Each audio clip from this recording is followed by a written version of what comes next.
প্রথম অধ্যায় ভৌত রাশি এবং তাদের পরিমাপ, physical quantities and their measurement.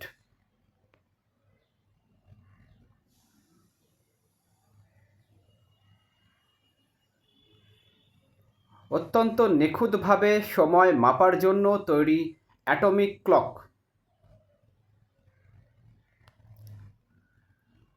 বিজ্ঞান বলতেই হয়তো তোমাদের চোখে বিজ্ঞানের নানা যন্ত্রপাতি, আবিষ্কার, গবেষণা, ল্যাবরেটরি এসবের দৃশ্য ফুটে ওঠে। বিজ্ঞানের আসল বিষয় কিন্তু যন্ত্রপাতি, গবেষণা বা ল্যাবরেটরি নয়। বিজ্ঞানের আসল বিষয় হচ্ছে তার দৃষ্টিভঙ্গি। এই সভ্যতার সবচেয়ে বড় অবদান রেখেছে বিজ্ঞান, আর সেটি এসেছে পৃথিবীর মানুষের বৈজ্ঞানিক দৃষ্টিভঙ্গি থেকে। বিজ্ঞানের রহস্য অনুসন্ধানের জন্য কখনো সেটি যুক্তিতর্ক দিয়ে বিশ্লেষণ করা হয়, কখনো ল্যাবরেটরিতে পরীক্ষা নিরীক্ষা করা হয়, আবার কখনো প্রকৃতিতে এই প্রক্রিয়াটিকে খুঁটিয়ে খুঁটিয়ে পর্যবেক্ষণ করা হয়।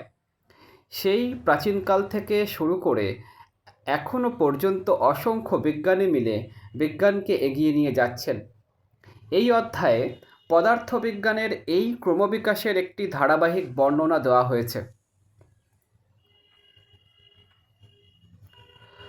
পদার্থবিজ্ঞানের ইতিহাস পড়লেই আমরা দেখব এটি তাত্ত্বিক এবং ব্যবহারিক বিজ্ঞানীদের সম্মিলিত প্রচেষ্টায় গড়ে উঠেছে। ল্যাবরেটরিতে গবেষণা করতে হলেই নানা রাশিকে সূক্ষ্মভাবে পরিমাপ করতে হয়।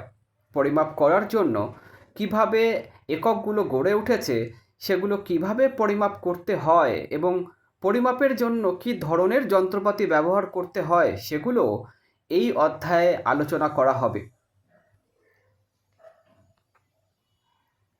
এই অধ্যায় শেষে আমরা পদার্থবিজ্ঞানের পরিসর ও ক্রমবিকাশ ব্যাখ্যা করতে পারব। পদার্থবিজ্ঞান পাঠের উদ্দেশ্য বর্ণনা করতে পারব। ভৌত রাশি, মান এবং একক সহ ও পদার্থবিজ্ঞানের মূল ভিত্তি ব্যাখ্যা করতে পারব। পরিমাপ ও এককের প্রয়োজনীয়তা ব্যাখ্যা করতে পারব। মৌলিক রাশি ও লব্ধ রাশির পার্থক্য ব্যাখ্যা করতে পারব। পরিমাপের আন্তর্জাতিক একক ব্যাখ্যা করতে পারব। রাশির মাত্রা হিসাব করতে পারব।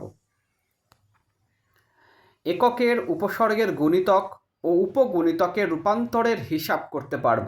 বৈজ্ঞানিক পরিভাষা, প্রতীক ও চিহ্ন ব্যবহার করে পদার্থবিজ্ঞানের ধারণা এবং তত্ত্বকে প্রকাশ করতে পারব।